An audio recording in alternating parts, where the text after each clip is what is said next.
stop. Are you losing money right now? Yes, right now. While you scroll, while you think about it, while you wait for the perfect moment. In the last 24 hours, the average American quietly lost about $2 of purchasing power. In a month, that's roughly $70 gone. In a year, well over $800 vanished because of one mental mistake. I'll show you that mistake in a minute, and after you see it, you won't look at money the same way again. But first, do three things. Hit subscribe, click the bell, and drop a 1 in the comments if you're ready for the truth about money. Why does this matter? Because today I'm opening early access to our new book, 13 Golden Laws of Jewish Wealth. It distills 3,000 years of financial wisdom, timeless principles for creating prosperity, into one place. These ideas have changed millions of lives. The link's in the description, but don't go there yet. Stay to the end.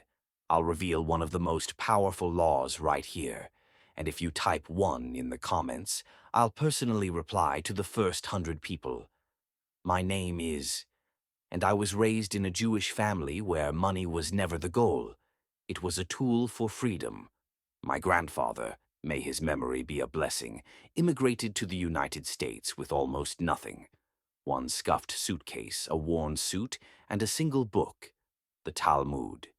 No money, no connections. His English was broken.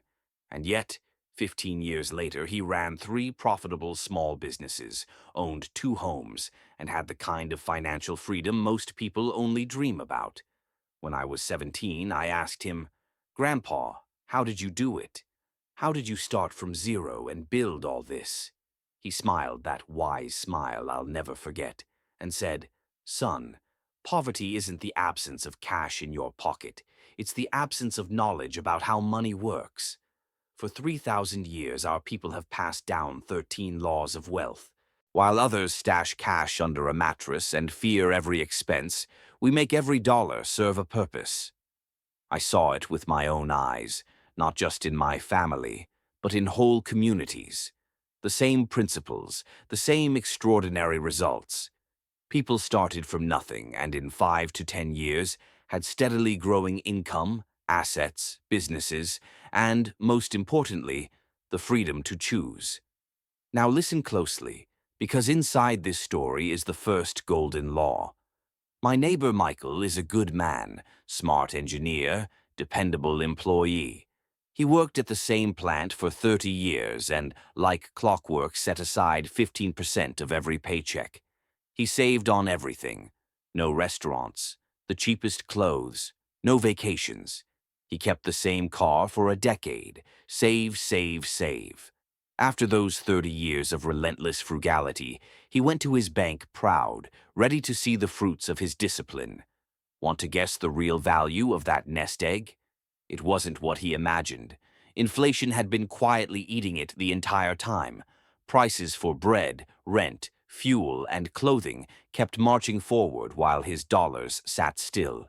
He didn't really earn, he lost, by doing nothing. At the very same time, my father followed the old laws from the Talmud. He didn't hoard cash, he put money to work. Every dollar went into something with a job description: knowledge, a modest business, productive assets, good people. Do you know what he has today? A steady passive income, think $2,500 a month, coming in like clockwork. That's roughly $30,000 a year whether he's working or not. Next year, it still comes. 10 years from now, it's still there. That's the difference between saving and investing. That's golden law number 1. And here's the part schools gloss over and banks won't emphasize. Saving cash, by itself, is the most dangerous financial habit of the 21st century. Why? Because inflation erodes purchasing power every single day. Your pile feels safe, but its buying power melts. Now let's borrow wisdom far older than modern finance. In the Talmud, you'll find a blunt truth. Money left idle becomes a burden. Wealth should move with purpose, toward creation. There's a concept called bracha, blessing, abundance that multiplies and brings peace. People who chase money for its own sake rarely sleep. They refresh exchange rates at night, scan stock tickers at breakfast. They serve their money. But I know people with ordinary incomes who are free, calm, confident, generous, because their money serves them. They invest in skills that raise earning power, in businesses with real customers, in rental property that yields monthly income, in broad funds that compound quietly. When money carries bracha, it works for you. Here's the second mistake most people make. They think wealth is a number. It isn't. I know seven-figure earners who are miserable, afraid to lose what they've piled up, checking balances like a heartbeat monitor. And I know middle-income families who sleep well. The difference is purpose and capacity. Real wealth is the ability to create value and convert it into income over and over. My great-grandfather used to tell me, if all a man has is money, he has nothing. If he has the know-how to create money, he has everything. I've watched people lose nearly everything in a downturn. Savings evaporated, businesses shuttered, homes repossessed. The ones who understood the laws rebuilt in 6 to 12 months, not because they had cash, but because they had the skill to create it again. Now the third mistake, the one that kills 9 dreams out of 10. Fear of investing. It's risky. I could lose money. Better to park it at the bank for 5%.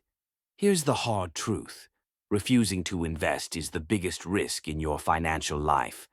While you sit and worry, inflation slowly steals your future.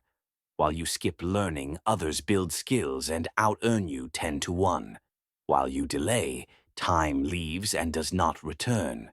There's a related idea in our tradition, tzedakah. It's not just charity, it's a pattern for how energy flows. When you give, you open channels for abundance.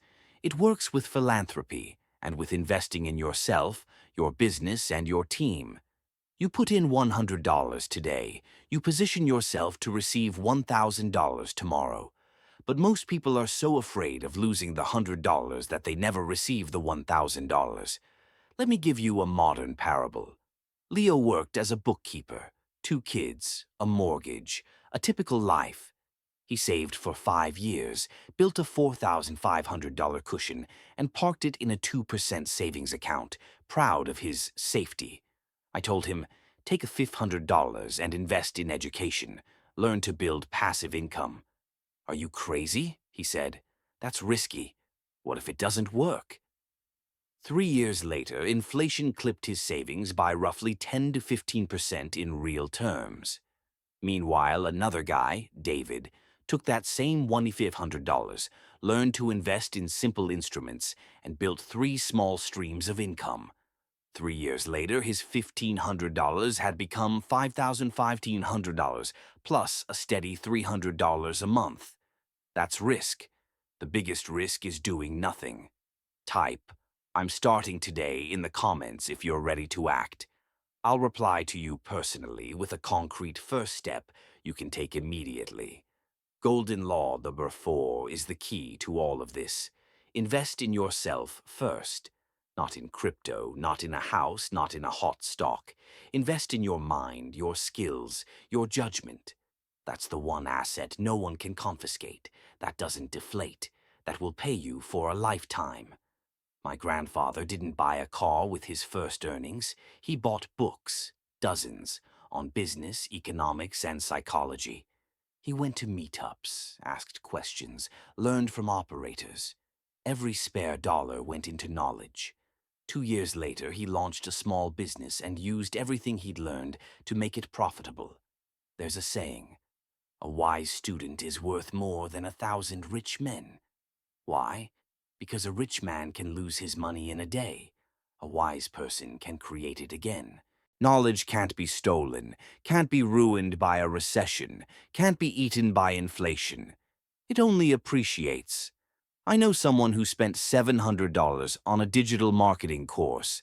His friends laughed. You can learn that free on YouTube. He took the course seriously, applied it, and 6 months later launched a tiny online school that now brings in about $4,000 a month. His $700 risk paid back in a week. The rest is profit, month after month, year after year. His friends who laughed are still stuck at $2,000 a month, complaining about life. See the difference? One person invested in knowledge and changed his trajectory. The others saved $700 and lost tens of thousands in potential income. Mistake number 5, waiting for the perfect moment. Once I've saved $20,000, then I'll start investing. Once I buy a house, then I'll start a business. Once the kids are older, then I'll learn. Friends, there is no perfect moment. The best time to start was 10 years ago. The second best time is today. There's an old line: no prophet in his own town. People keep searching for a magic pill somewhere else, a secret method, a special timing. But the truth is, everything you need is right here. Knowledge is available, opportunities exist, time is moving. The only question is, when will you act? Let me tell you about Olivia. At 43, she kept saying, "I want to start a business, but not now. My daughter's still in school, the car payment's due, work is shaky." 5 years passed, the daughter graduated. Now college was expensive. The car was paid off. Then the transmission failed. Work stabilized. Now she said, "I'm too old."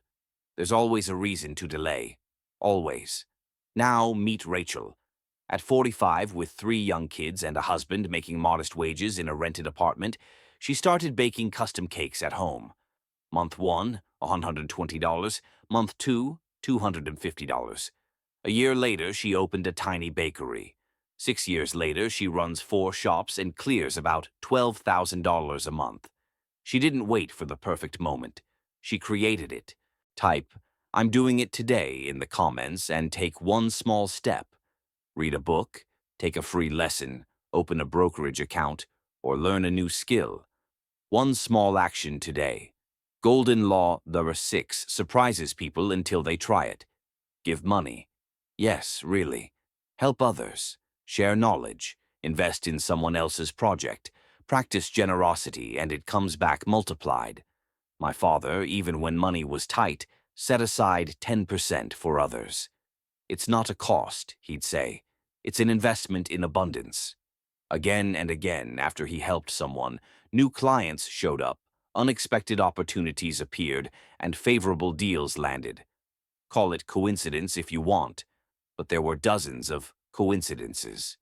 Law number 7. Stop thinking in tiny categories. Where am I going to find $50,000 to invest? I don't even have $1,000. Wealth rarely starts with big sums. It starts with direction. Begin with what you have. Even $100 placed well can be the first brick in financial freedom. The founder of a famous banking dynasty started by trading old coins at a market stall. Pennies at first. He didn't say, "I can't." He said, "How do I grow this?" Every dollar earned was reinvested into more inventory, better quality, wider offering. 30 years later, the family financed kings and governments. You don't need $1 million to begin. You need to begin to get $1 million. If you have 150s, buy a great course. If you have 75s, buy the right books. If you have 25s, open a brokerage account and buy your first share. Create momentum. Law 8. Choose your circle.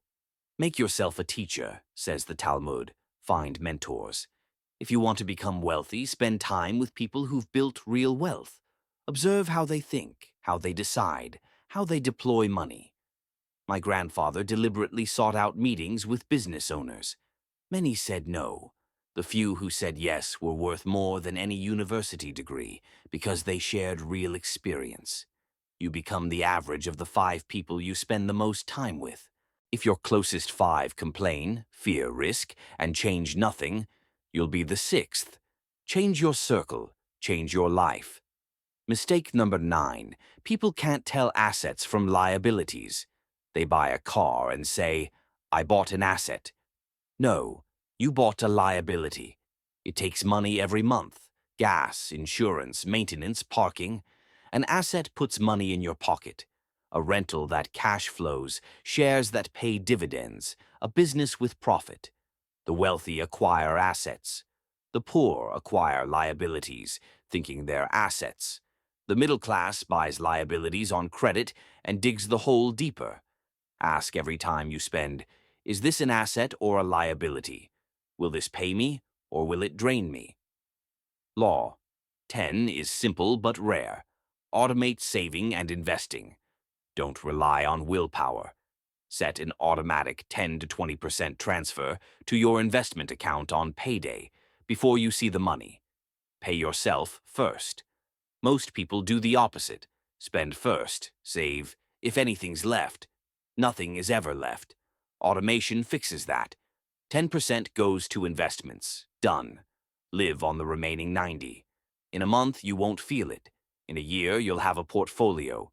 In 5 years, real cushion. In 10, freedom. Mistake Samshi 11. Fear of mistakes. People are so afraid to choose wrong that they never choose at all. Hear me. Mistakes are not failure. They're tuition. Every successful person I know has made dozens, even hundreds of mistakes. The difference is they kept moving and learned. My first business failed. I lost about $1,100. It hurt, but the lessons were worth 10 times that. What not to do, where my weak spots were, how to manage risk. The second business was profitable in 3 months because I didn't repeat those mistakes. Law Tao 12 seems odd but works. Visualize the goal. Not as fantasy, but as a plan your brain can believe. When I wanted to buy my first home, I had only $3,000 and I needed $45,000. Instead of despairing, I pictured the front door, the morning light in the kitchen, the couch in the living room. I felt it so vividly that my brain started hunting for ways to make it real. A year later, I found a path. 2 years later, I moved in. The brain doesn't cleanly separate vivid rehearsal from reality. It starts building the pathways either way. And Law W 13, the most important, money is not the point. It's a means to live, to create freedom, to do what matters. If money becomes the point, you become its servant. If money is your tool, you become free. At the end of his life, my grandfather told me, "Son, I've been poor and I've been rich. Here's what I learned. Happiness isn't the amount of money. It's the ability to choose, what to work on, who to spend time with, who to help. That's what money is for, freedom of choice."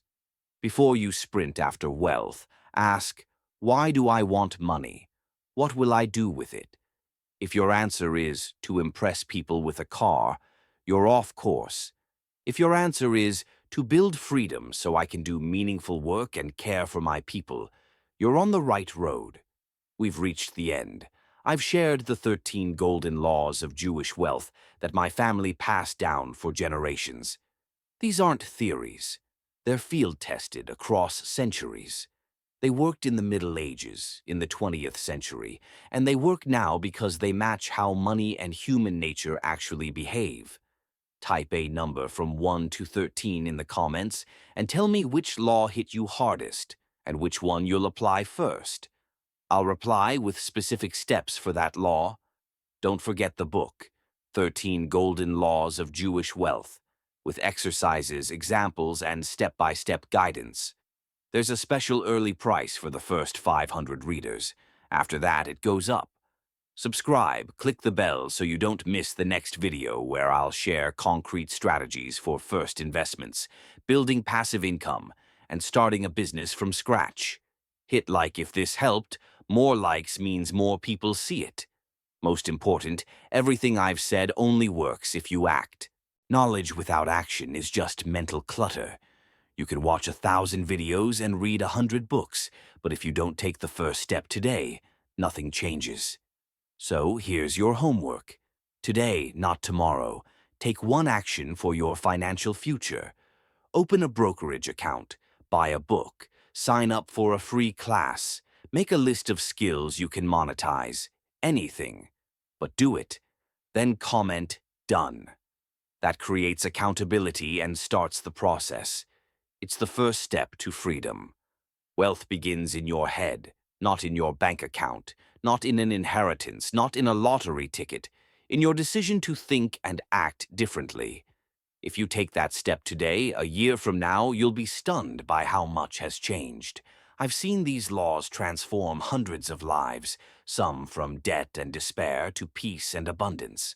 Not because those people were special, but because they applied the right principles. The choice is yours. Stay on the treadmill of stress and scarcity, or start the path to financial freedom now, using wisdom that's worked for thousands of years. I can't make the choice for you, but I can give you the map and cheer you on. Peace to your home and prosperity to your family. May these laws bring you abundance, freedom, and joy. Take action today, and your future will never be the same. See you in the next episode. First investments on a tiny budget. Subscribe, like, comment, and remember, your wealth starts now, in this moment.